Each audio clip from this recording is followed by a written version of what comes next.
پچھلے دنوں ایک عورت تھی کونسل سے، وہ آئی ہوئی تھی، تو اس سے بات آئی تھی کونسل سے، اچھا. وہ کورسز آرگنائز کر رہی تھی. تو اس کا میاں شیعہ ہے، خود وہ کرسچن ہی ہے، مگر وہ بیت الفتوح آئی تھی پیس کانفرنس میں، تو پوچھ رہی تھی کہ سارا صحیح آپ کہتے ہو کہ مرد عورت اسلام میں ایکول ہیں اور ہر کام عورت کر سکتی ہے حیا میں، لیکن امام کیوں نہیں بن سکتے؟ یعنی اس کو امام بننے کی اجازت کیوں نہیں، اور مرد اس کے پیچھے نماز کیوں نہیں پڑھ سکتے؟ تو آف کورس اس کا میاں شیعہ ہے، اس میں اتنا ہے کہ اس کو پتہ ہے ہماری بلیف کیا ہے، مگر وہ چیلنج کرنے کی سینس میں کر رہی تھی. تو ہم نے اس کو جو جواب دیا، اس سے وہ کچھ جو آنٹیوں نے دیا وہ کچھ سیٹسفائی نہیں ہوئی. کیا جواب دیا تھا؟ انہوں نے یہی فرمایا تھا کہ ایک تو نماز کی جو پوزیشنز ہیں اس میں عورت کا ایک حیا ہوتی ہے، جس میں پیچھے اگر مرد کھڑے ہوئے تو اس کے لیے امبیرسنگ ہوئے گا، اگر آپ خود بھی سوچو. اسی طرح انہیں یعنی مرد کو زیادہ ایموشنلی اسٹیبل قرار دیا ہے، اسی طرح کی باتیں تھیں، لیکن وہ سیٹسفائی نہیں ہوئی تھی. بات یہ ہے کہ سارا کچھ ہونے کے باوجود عورتوں کے لیے ایک عمر، لڑکیوں کے لیے، عورتوں کے لیے عمر میں ایک یہ بھی امام تو پھر مستقل بھی ہونا چاہیے نا. مستقل امامت نہیں کرا سکتی عورت ہیں. بعض دن ایسے آتے ہیں اس کو نمازوں سے چھوٹ مل جاتی ہے. اس لیے ایک تو یہ وجہ ہے. دوسرے یہ ہے کہ بے حیائی، جیسا حضرت مسلم صاحب نے لکھا ہے کہ اس زمانے میں جو بے حیائی ہے مردوں کے ذہنوں میں زیادہ جلدی آتی ہے. ٹھیک ہے، اس لیے وہ ٹھیک ہے مختلف پوسچر جو ہوتے ہیں نماز کے، اس میں عورت جتنا مرضی گھیر کے ہو وہ نہیں ہے. اس لیے ساتھ رکھنے کا بھی نہیں، پیچھے کھڑے ہونے کا. مجھے یہاں کسی نے ایک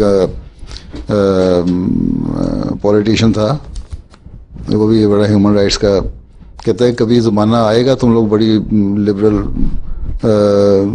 ہونے کی باتیں کرتے ہو اور رائٹس کی باتیں کرتے ہو کہ عورتیں بھی مسجد میں مردوں کے ساتھ نمازیں پڑھیں. تم نے علیحدہ ہال بنائے ہوئے ہیں. میں نے کہا زمانہ آئے گا نہیں، یہ زمانہ آ چکا ہے. حضرت صلی اللہ علیہ وسلم کے زمانے میں عورتوں کے لیے یہی تھا کہ مرد آگے نمازیں پڑھیں اور اسی جگہ عورتیں پیچھے نمازیں پڑھیں ہیں. عورتوں کو آگے نہیں کھڑا کرتے، ایک جگہ ایک ہی ہال میں نمازیں پڑھتے رہی ہیں، اور موقع ہو تو پڑھتی بھی ہیں.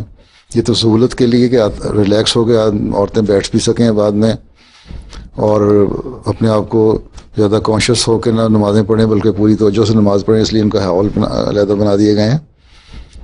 تو بڑا ہنس کے کہتا ہے کہ بس آج تم نے مجھے چپ کرا دیا. تو جن کو عقل ہو وہ تو چپ کر جاتے ہیں. باقی بات یہی ہے کہ عورت کے آگے بھی اس لیے کھڑے ہونے کا حکم نہیں ہے، صرف امامت کی بات نہیں ہے کہ، اور سائڈ پہ بھی ساتھ کھڑے ہونے کا بھی نہیں کہ پیچھے کھڑی ہو کے نمازیں پڑھ سکتی ہیں. کہ کیونکہ جو عبادت ہے اس کو کہو تمہیں عبادت کا کانسیپٹ کیا ہے، پوری کنسنٹریشن ہونی چاہیے. اور بعض دفعہ ایسے حالات آتے ہیں جب عورتیں مرد کٹھے پڑھ رہے ہوں گے نمازیں تو کنسنٹریشن نہیں رہ سکتی. ٹھیک ہے، تو اس لیے یہ حکم ہے اسلام میں کہ نہیں. اور دوسرے اور بہت سارے موقع ایسے ہیں جہاں عورت کو ویسے ہی نمازوں سے چھوٹ ہو جاتی ہے، تو ان کو کیوں نہیں لیتی باتوں کو جو آسانیاں پیدا کی ہوئی ہیں اسلام نے. جی